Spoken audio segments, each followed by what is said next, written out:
Okay, so Bobby and Paris have gotten acquainted. Roman and Brandon went on a botch job, causing us to have to say RIP to Brandon. And Ms. Margaret is still keeping secrets. So if you want to know what happens next, stay tuned. Hey, y'all. Welcome back to my channel. This is Light Novel Letitia, and I'm Letitia, your host. And we are here talking about The Family Business, Season 5. This is Episode 7 called In Plain Sight. Now, let me just tell y'all, look, I already filmed this video. And why did my mic go dead, y'all? And, yeah, so the whole video, no audio. So here we are for an encore presentation of Episode 7. Okay, so it starts off with, like I said, Paris and Bobby. So Bobby calls Paris, and she's kind of blowing him off or whatever, but he really wants to see her. And he's asking her out to go out to party with him again. And she's like, oh, let me think about it. Maybe I'll go out with you, or maybe I'll go out with K-Dot, some rapper, whatever, who also is vying for her attention. But she's like, well, I'll just let you know it. And meanwhile, he is trying to talk to her, and she's like, okay, all right, see you later, click. Hangs up. Now she is at the cemetery and she goes to meet Curtis there. Now, Curtis was supposed to be looking for Willie Monroe, which is Niles' uncle. And Curtis is like, listen, I'm gonna show you what I found. So come on over here. Come to find out, Uncle Willie, child, he passed away 2 years ago. He'd been gone for 2 years. And they said the Panini took him out. So there's no way that he has been helping Niles. Now, so they get into chatting and everything. Next thing you know, shots start ringing out. They pull out their blickies to go and try to find out what's going on. This truck speeds off, but not without leaving behind a blue Ecuadorian rose. So we know that Niles is out there looking for Paris, and he knows where she is. Now at this point, Curtis is like, no, listen, we need to tell Uncle LC. She's like, no, he's always cleaning up my messes. I got somebody I can go find out some stuff from. So she goes off and going off to find out somebody who can help her with this little situation. Now, Uncle LC and KD have met up again, of course, at some restaurant. And KD is like, listen, now I know that you was out here, you took out Spike. And Uncle LC like, and? He's like, what do you mean, and? What are you doing? You can't keep picking people off. You're just making it worse. Just because you're offing them doesn't mean that your problems are gonna go away. He said, don't you know, these folks are related to Catfish, and Catfish, his cousin, is the senator, and you can't be messing with these people that are in government. Uncle LC is not fazed, and he's like, listen, I'm gonna keep on doing it. He said, I told you I was gonna handle it, and I handled it. Katie is like, listen, you cannot keep unaliving people, and I cannot keep covering it up. At some point, he's getting scared about it, and Uncle LC is like, listen, I have a plan, so just trust me. Katie is like, well, just tell me what the plan is, because me being at your table is supposed to be beneficial for me. It was supposed to be my retirement plan. Now, effing around with you, I'm gonna need a life insurance policy instead of an AARP card. Now, insert commercial. FYI for AARP is so funny. Y'all, you do not have, if you follow my page at all, Frugalicious Diva, I have a YouTube page.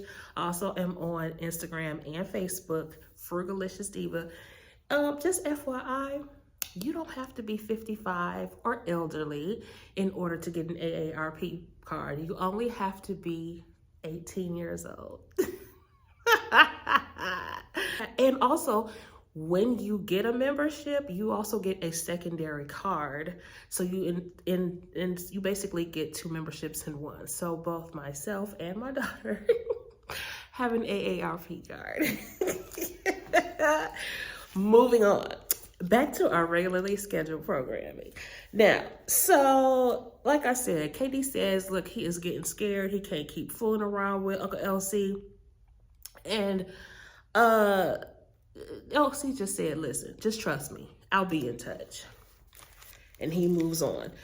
Then quickly we see a small scene where Orlando, Little O, and C-Note are getting onto a plane, and we'll find out where they're going a little bit later. Then we hit Dominique and Donna and Antonio, and they are meeting because Antonio doesn't believe that Donna is really up to the challenge to do anything.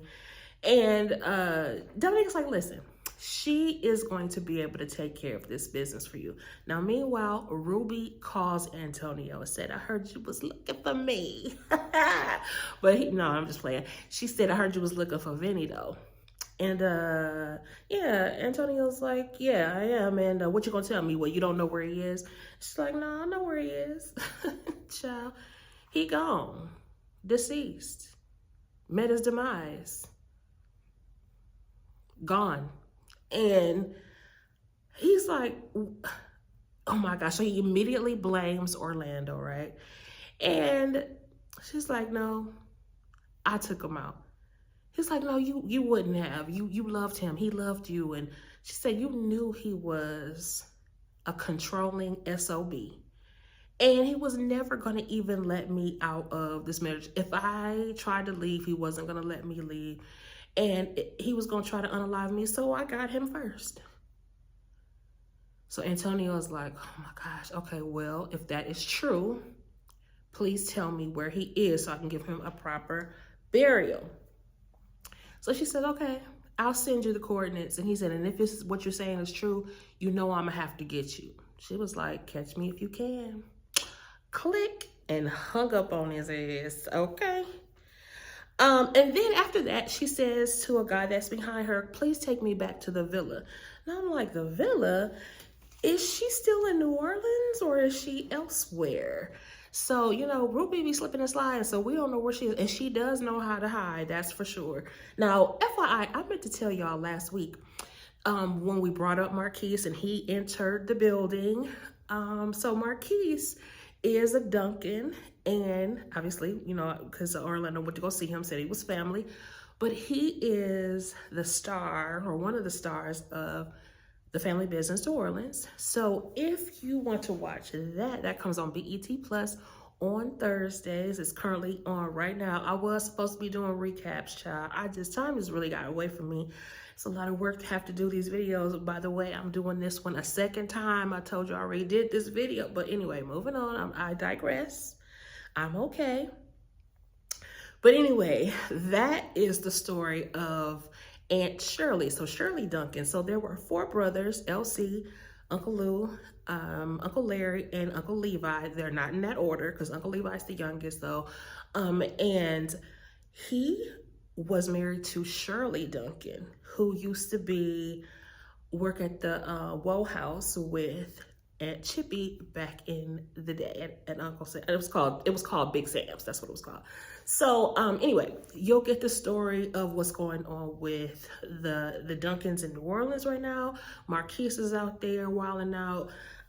They having their own set of issues out there, but also just a little bit of trivia. Trent from season 1, the one that was mistaken for Orlando, and that was unalive because he was mistaken for Orlando, is actually Marquise's brother, Big Shirley's other son. So you'll get the story over there if you're watching. So back to, again, our regularly scheduled program. So next is the Alliance. So they're at the table and they're meeting basically for their last supper. Now, Brother Minister is like, this has been really great, but it's about time I head back to my flock. And Alexander Cora is like, I concur. I need to get myself back to Barcelona. And they asked about Junior. So like, okay, well, are you ready to get back to New York or back home? He said, yeah, I'm ready to get back. I'm ready to get back to work. So Junior is ready to work. Meanwhile, DD&A comes. So that is Dominique, Donna, and Antonio entered the room again, where they talk about the fact that they have had an understanding now. And so her and Antonio, I guess, are getting along now. So Junior says, Antonio, I don't think I'm going to need to go back with you. I think I'm going to need to go back with my mom. I want to accompany her because she's supposed to be taking care of this Ruby problem. And Antonio's like, no, plans have changed, and I am going to take care of Ruby myself. and your mother has another assignment, so there would be no need for you to accompany her. Then we move on to Orlando. So listen, so they got on the plane and went back to New York City. So they are back at the mansion now. So this is a welcome home for Orlando. Oh yeah, so they're welcomed back by Rob and Sino, who also welcomed the baby. They started reminiscing about the fact that they haven't, they remember when he was born and everything. So when they went to go, bring the baby to Aunt Chippy, Orlando was like, Mom, I have a surprise for you. He brought the baby. And oh gosh, this scene was so cute because that little boy is so adorable. They asked him, I said, do you know who this is? She said, yes, this is my grandma. And they said, do you know who this is? Said, yes, that's Aunt Mimi. So, oh my gosh, so cute. So of course they do the chubby cheeks thing. They go to give him some cookies and everything. And then, so Orlando told Aunt Chippy that Ruby was safe and that they decided they would bring the baby back to New York City so that he could be protected by the family. And Aunt Chippy was all about that. She said, and they're not going to touch, nobody's going to touch a hair on that baby's head. And I'm going to spoil him right. Period. Okay, so then Vegas is finishing up his shower in what looks like maybe his country club area. I don't know, he was out there by himself or whatever, but KD walks up on him, shaking him up and everything. He's like, what is going on? He's like, I just came to have a conversation with you. This isn't a place to have a conversation. This is exactly a place to have a conversation when you're in trouble. So he started to tell him, he said, your daddy is out here wilding and I need to come and talk to you because I didn't know who else to come and talk to about this, but you need to get him under control. Vegas, meanwhile, is like, I don't know what you're talking about. So when he says, he said, well, listen, just go ahead and get dressed and take me to the restaurant. I'm sure this place has a place for me to eat, for you to buy me a drink. Because, he stay hungry, child. So anyway, they get to the restaurant and it's funny because KD is smacking on some salsa and chips and everything. Vegas is sitting there looking unimpressed, unamused, like, sir, if you don't tell me what is going on, could you take a moment from all that smacking and just tell me what's going on? So he updates him on what Uncle LC is doing out here, picking off members of the Dixie Mafia one by one. Now, Vegas don't even believe him. He's like, why would he do that? I don't believe you. He said, no, your daddy is off the hook. He's out here wilding. He's out here out of control, and you need to do something about him because I can't control these people.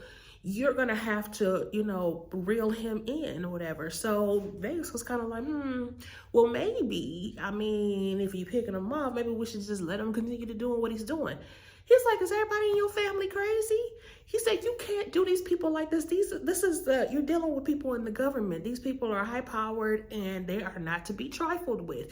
And to be honest with you, I'm getting scared. So no, you're going to need to handle this. So Vegas again is like, okay, well, what do you suggest I do? So he said, well, maybe you can go and take the temperature of the senator. Go and talk to him. He's a politician with aspirations of being the president.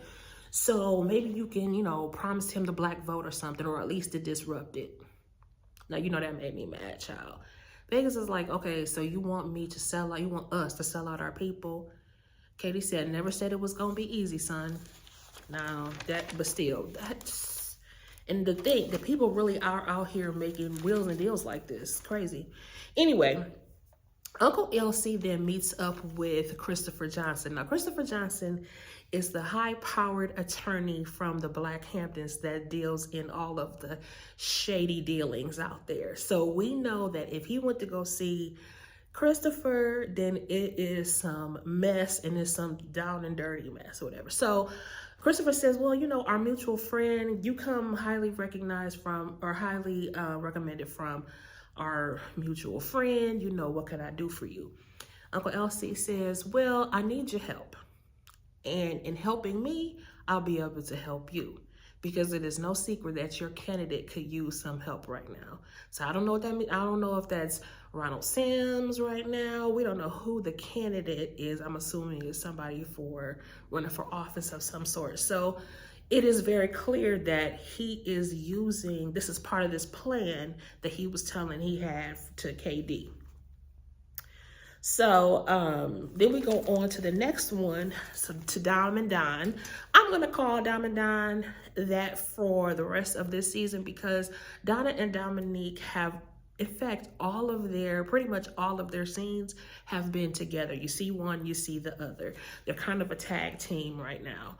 And they are in this car smacked up with Brother Minister in the middle. Now, I'm looking at it like this look real shady. I don't know what's going on. But they asked him, well, what happened to your companion, Brother T? He said, well, Brother T had to go before me, to deliver something. Now, this is one thing, again, I did not understand about Brother Minister. Like, every single time we have seen him, he's had at least 2 bodyguards. And on his trip with the Alliance right now, he only had Brother T with him. So if you send Brother T off to go to some type of assignment, then you don't have anybody covering your back. And it is very apparent that he's going to need somebody to have his back right now. So he does mention, he said, well, working with the Alliance has been very eye-opening. And Dominique says, yes, it's been eye-opening for us all. Then we move on to back at the mansion. So Vega shows up he's at home at this point, looking for Uncle LC. He runs into Rob and Sino, who have told him that they don't know where Uncle LC is.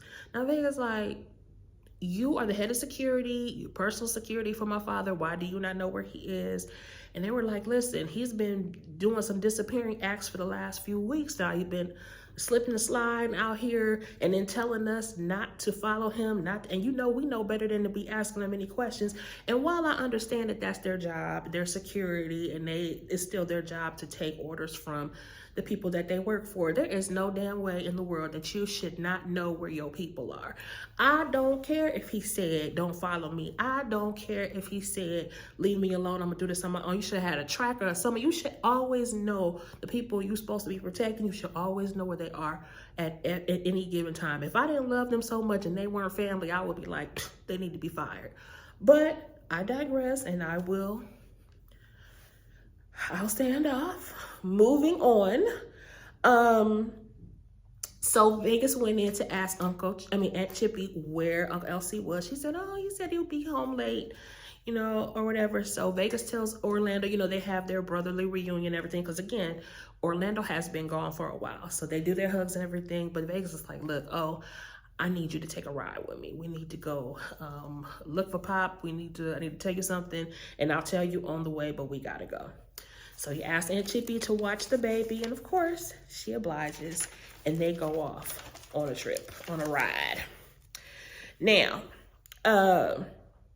back to that trio I was telling you about. Dom and Don got Brother Minister smacked up in his car. They all of a sudden make a stop. Now, Brother Minister is looking like, shouldn't we still be on the highway? And Blade, who was the driver, that's Alejandro's sister, she was like, oh, car trouble. So Dominique steps in and says, listen, and she pulls out her blicky and said, listen, if you don't make it hard for me, I won't make it harder for you. Get out of the car. And so when he hesitates, she tells him to get his trifling, unholy behind out of the car. So they get out of the car, the 3 of them are walking, and he's like, I don't understand what's going on. Donna said, well, Brother Minister, we all agreed that I need to make my bones. He said, yes, but I've done nothing to cause me or to bring me harm. And she said, you're the traitor. So then they go to this flashback of earlier, maybe that day or earlier, maybe the day before or whatever, when Donna was outside on the porch of the home where they were being housed for the Alliance meeting, and she was out there taking a drink, just getting some air. Junior came out to ask how she was doing, and she said, oh, I'm doing fine, I just need to get some air, go back inside so they don't think that we have cold feet. And as she was outside drinking her drink, she overhears and sees Brother Minister telling Brother T that he needed to get to LC Duncan and tell him of the impending danger of what is going on with this Alliance table, and how he could be in danger because of what's going on. And so he sends him ahead. No, Brother T did not want to leave him. He's like, no, brother minister, you don't have anybody to have your back. See what I'm saying? Where was the other one at? Anyway, so he said, no, don't worry about me. I'm going to get word to Brother Elijah. I just need you to get over to LC Duncan.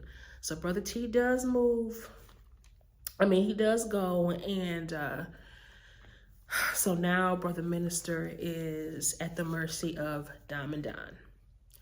Now, for a minute now, we hadn't seen Rio in a minute, but we see Rio now because Nevada knocks on his door. Child, it's 2 p.m. in the afternoon, and Rio is still in the bed. Because why? Because he has 2 more hours before he even bothers to get up. But Nevada has news. He said that he got Google alerts from for Brandon Jackson. Well, you know, Brandon Jackson was the other carjacker. He said, and not only did I get Google alerts, child, he is deceased.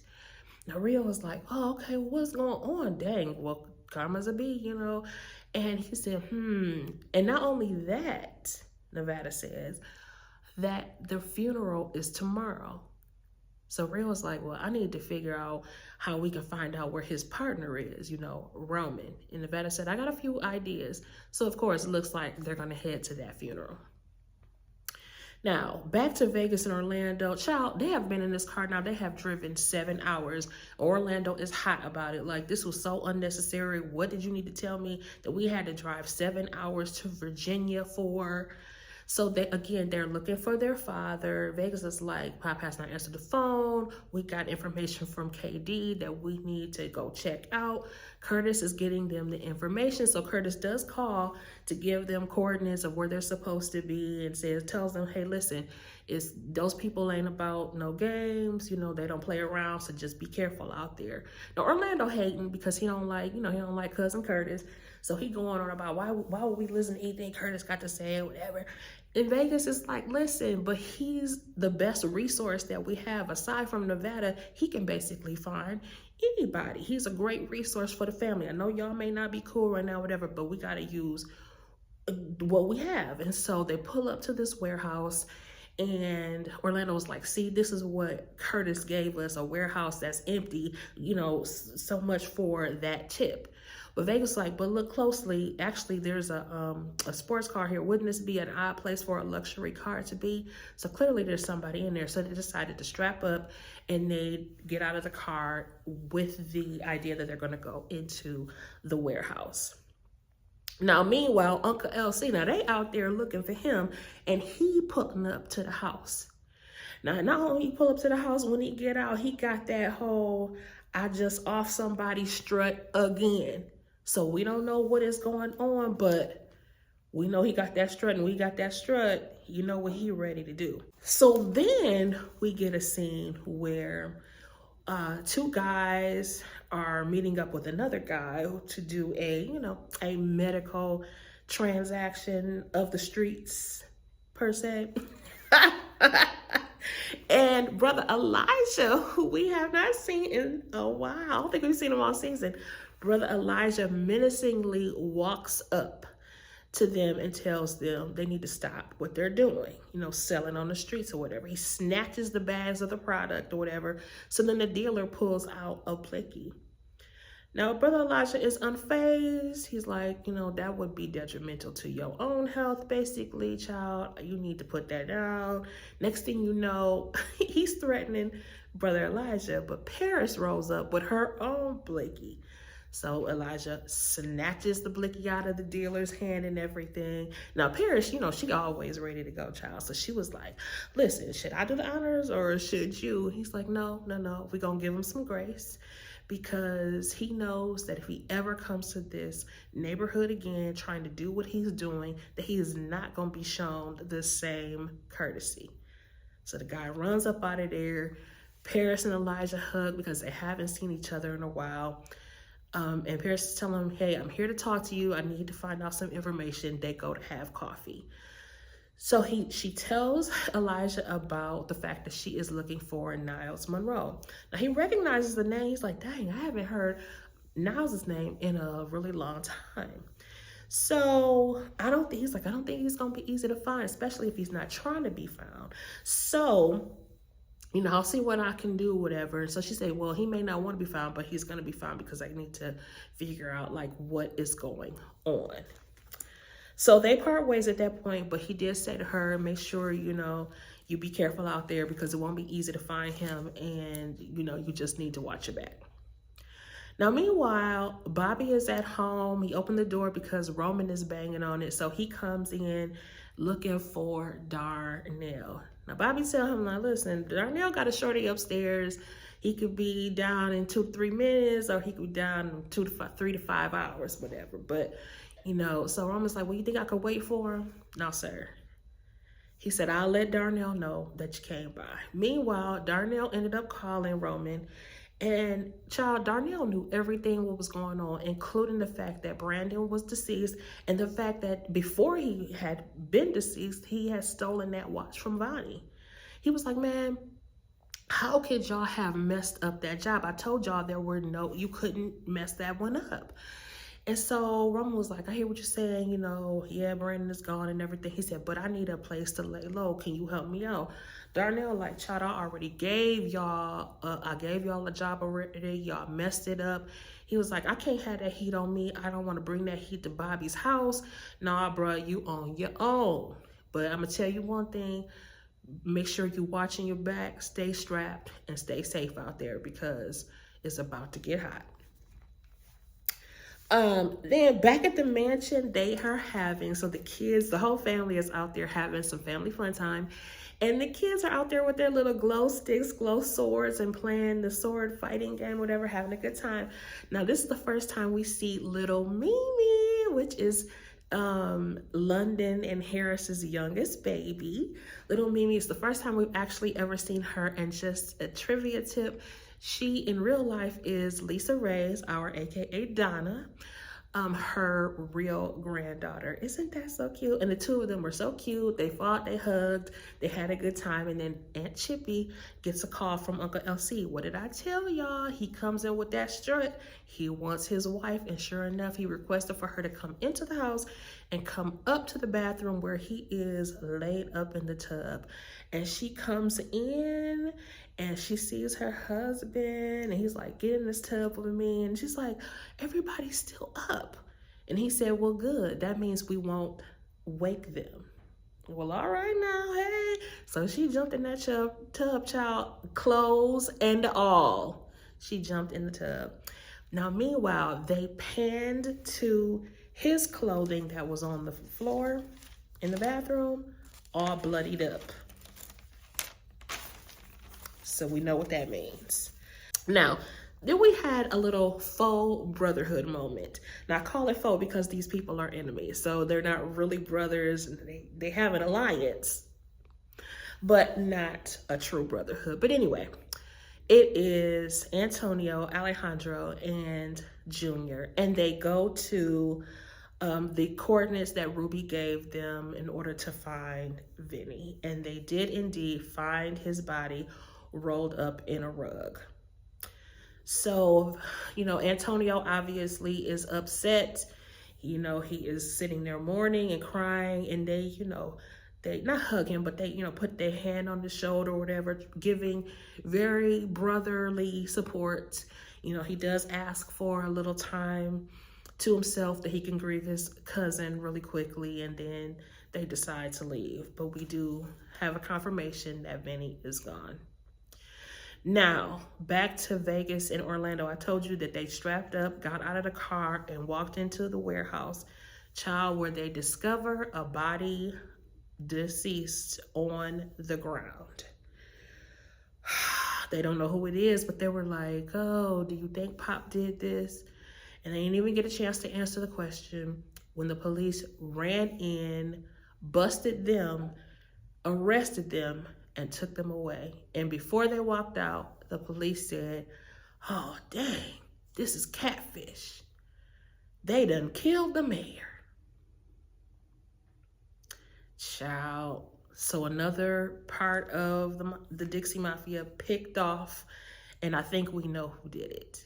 Oh my gosh. So anyway, if you made it this far, and I hope you did, because again, labor of love, baby, this is the second time that I recorded this because my audio went out on my first one. So please do like this video, run it up, like, share, comment, and don't forget to subscribe to this channel. Now, y'all, you saw that I dropped a new segment this past Sunday. It was called Rewind the Light, Black Sitcom Spotlight. And we had a really great time talking about the nostalgia of Black sitcoms. And this particular segment was titled Cliffhangers and Cancellations. So again, it was a really fun time. It is something I'm planning on doing every week because I absolutely love talking about Black sitcoms and how we can relate to them now and our opinions on the things that happened then and how they can relate to us.